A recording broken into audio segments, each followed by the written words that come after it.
忙着赶车赶路，没时间感受路上的风。待了很久的城市，却从未和它熟识。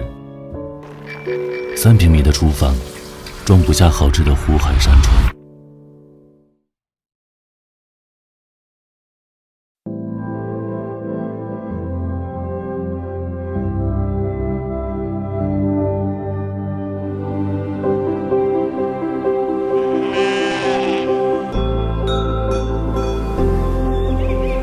从一日三餐出发，前往1年4季，我有一张好看好吃的中国地图。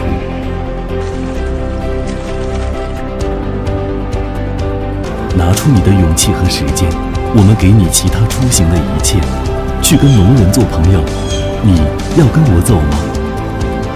做农的传人，那些你不知道的事，土地会告诉你。